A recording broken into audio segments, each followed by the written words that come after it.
పేదరికానికి ఎరవేశారు, అవయవాలకు విలువ కట్టారు. దీనికి సాక్ష్యమే కిడ్నీ రాకెట్ వ్యవహారం బయటపడడం.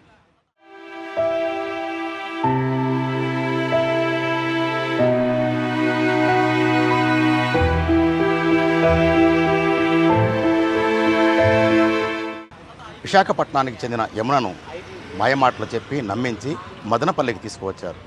ఆమె నుంచి కిడ్నీలు సేకరించి ఇంకొందరికి విక్రయించడానికి అవసరమైన ఏర్పాట్లన్నీ చేసుకున్నారు. ఈ వ్యవహారం నడపడంలో ప్రధానంగా అన్నమయ్య జిల్లా DCH ఆంజనేయులు ఏర్పాటు చేసిన మదనపల్లిలోని గ్లోబల్ ఆసుపత్రి కేంద్రంగా మారింది. ఇందులో పనిచేసే ఆయన కొడుకు కానీ ఆయన కోడలు కీలక పాత్ర వహిస్తూ ఇక్కడ గుర్తు తెలియని డాక్టర్లను బయట నుంచి తీసుకొచ్చి సర్జరీలు చేయడం ద్వారా అవయవాలను తీసి, అంటే ప్రధానంగా కిడ్నీలను తొలగించి తాము ముందుగానే ఎంచుకున్న వారికి లక్షలాది రూపాయలకు విక్రయిస్తూ సొమ్ము చేసుకోవడానికి ఎత్తివేశారు.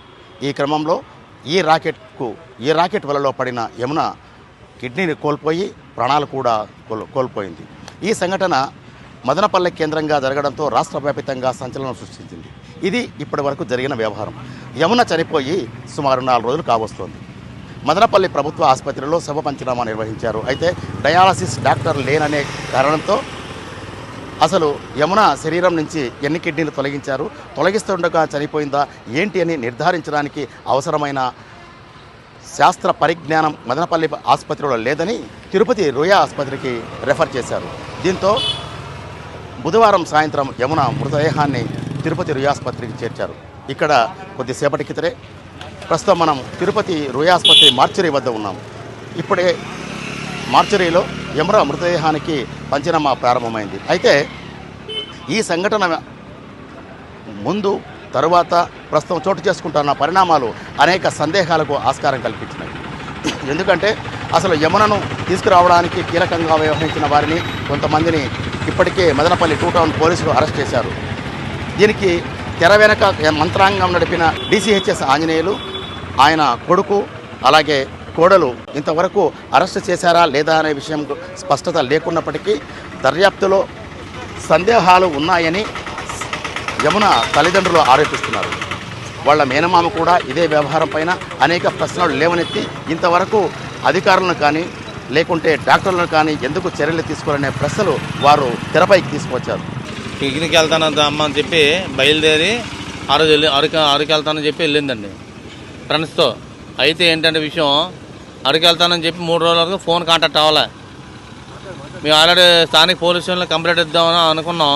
అయితే అరకు వెళ్తే ఫోన్ సిగ్నల్ అవ్వవు కదా అనే ఆలోచన మీద ఆగేవండి.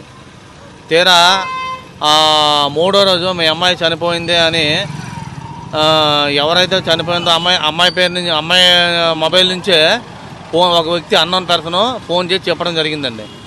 అదేంటి మా అక్క మొబైల్ నుంచి నువ్వు ఫోన్ చేస్తున్నావు అని చెప్పి మా అబ్బాయి అడిగాడంటండి. అడిగితే లేదు మీ అక్క అరికెళ్ళలేదు, మీ అక్కని తిరుపతి తీసుకెళ్ళాము ఏదో పని మీద, అక్కడ అన్ఎక్స్పెక్టెడ్ చనిపోయింది. ఎలా చనిపోద్ది అంటే మాకు ఆరోగ్యం ఉంది కదా, మా అక్కే పేషెంట్ ఏం కాదు కదా, అనారోగ్యం లేదు, ముసలావిడేం కాదు కదా అన్నాడంట. సార్ ఇటు లేదమ్మా కిడ్నీ ట్రాన్స్ప్లాంట్ చేసాము, ఆ కిడ్నీ తీసినప్పుడు ఫిట్స్ వచ్చి చనిపోయిందని చెప్పాడు.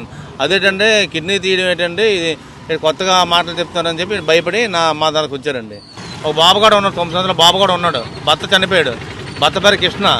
ఇక్కడ సూర్యబాబు అని అయితే ఈవిడైనా భార్య అని చెప్పి పోలీసులకి రకరకాల కథనాలు చెప్తూ కిడ్నీ తీయడానికి కూడా మా ఆవిడండి, మాకు ఆర్థిక పరిస్థితి ఇబ్బందిగా ఉంది. చనిపోయింది మదనపల్లి నుంచి తిరుపతి రుయా హాస్పిటల్కి వచ్చారు. ఏంటి కారణం ఏమన్నా చెప్పారా? కారణం ఏమీ చెప్పలేదు సార్. నిన్న సాయంత్రం అక్కడ మనం డాక్టర్లు అంటే పోలీసుల కోసం ఏంటి సార్, నిన్న పొద్దున్న పోస్ట్ మార్టం చేస్తామని బాడీ మాకు ఇచ్చేస్తే పట్టుకెళ్ళిపోయి కన్నం చేసుకోండి అని చెప్పారు.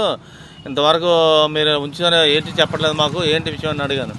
నిన్న సాయంత్రం 4:30 గంటలకి హెడ్ కానిస్టేబుల్ వచ్చి ఇలా గురుగారు ఇక్కడ దీనికి సంబంధించిన వ్యక్తి డాక్టర్ గారు లేరు, అవైలబిలిటీ లేరంట, జరిగింది కూడా మదనపల్లిలో కాబట్టి ఇక్కడ రకరకాల కథనాలు వస్తాయని చెప్పి తిరుపతి అద్దెకోటలో డాక్టర్లు అవైలబుల్ ఉన్నారని చెప్పి తిరుపతి షిఫ్ట్ చేయడం జరిగిందండి. పోలీసులు ఏమన్నా, నేను పోలీసులు అడిగాను సార్ ఈ రోజైనా బాడీ ఇస్తారా, చనిపోయి 5 రోజులు అయిపోయింది, బాడీ డీకంపోజ్ అయిపోద్ది, 900 కిలోమీటర్లు అండి మా ఊరికి నుంచి గ్రామం, మళ్ళీ ఏదో వెహికల్ పట్టుకుని మేము వెళ్ళాలంటే ఇబ్బంది అవుద్ది అంటే, లేదని మేము 12 గంటలకి మేము డెడ్ బాడీ హ్యాండ్ ఓవర్ చేస్తామని 2 కానిస్టేబుల్ చెప్పడం జరిగిందండి. అంటే మొత్తం మీద ఈ కిడ్నీ రాకెట్ వెనక చాలా నెట్వర్క్ ఉంది. దీనిని ఛేదించడంలో ప్రభుత్వం వైఫల్యం చెందింది. ప్రధానంగా ప్రభుత్వ ఆసుపత్రులపైన నిఘా పర్యవేక్షణ లేని పరిస్థితుల్లోనే ఈ వ్యవహారం చోటు చేసుకోవడానికి దారితీసిందనే అంశం చాలా స్పష్టంగా ఇక్కడ ఈ కేసులో కనిపిస్తుంది. అయితే మరో దారుణమైన విషయం ఏంటి అంటే ముఖ్యమంత్రి నారా చంద్రబాబు అన్నమయ్య జిల్లా పర్యటనలోనే ఉన్నారు. అదే సందర్భంలో యమున కిడ్నీని కోల్పోయి ప్రాణాలు కూడా వదిలేసి శవమై తేలింది. ఈ విషయం తెలుసుకున్న ఆమె తల్లిదండ్రులు, బంధువులు, సోదరుడు విశాఖపట్నం నుంచి అతి కష్టం మీద మదనపల్లికి చేరుకున్నారు. దీనికి సంబంధించి ఇంతవరకు వైద్య ఆరోగ్య శాఖ మంత్రి కానీ లేదా వైద్య ఆరోగ్య శాఖకు సంబంధించిన అధికారులు కానీ స్పందించకపోవడం పెద్ద ప్రశ్నగా మారింది.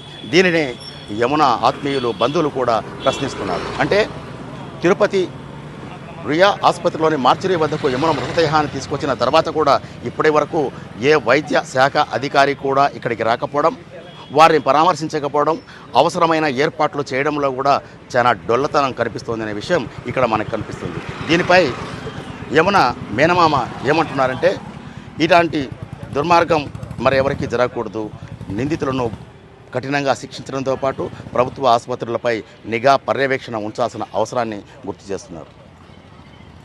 అదే క్రమంలో యమున సోదరుడు కూడా ఫెడరల్ ఆంధ్రప్రదేశ్ ప్రతినిధితో మాట్లాడుతూ తీవ్ర ఆవేదన వ్యక్తం చేశారు. మా అక్కకు జరిగిన ఘోరం మరెవరికి జరగకూడదని ఆయన కన్నీరు పరిణతమయ్యారు. మాకు ఇలాగా మన ఫోన్ 4 గంటలకు వచ్చిన తర్వాత నాకు తెలిసింది ఎలాగనేసి. అప్పుడు మా తాత దగ్గర మేము చెప్పుకున్నామంటే ఇలాగ జరిగిందని. దీనికి ఆపరేషన్ చేసిన వాళ్ళు, ఇది తీసుకెళ్ళిన వాళ్ళు, ఈ కిడ్నీకి సంబంధించిన ఎవరైతే చేశారో అందరినీ గట్టిగా శిక్షించాలని కోరుకుంటున్నాను. ఇంతకీ చేసిన వారి పేరు ఆంజనేయులు ఎవరో ఉన్నారు, అతను లైసెన్స్ క్యాన్సిల్ చేయాలని అనుకుంటున్నాను. నేను డిమాండ్ కోరుకుంటున్నాను. 3 రోజులుగా అన్న పనాదులు లేకుండా బాధాతప్త హృదయంతో కన్నీటి సముద్రంగా మారిన యమున తల్లిదండ్రుల పరిస్థితి కూడా మరింత ధైర్యంగా ఉంది.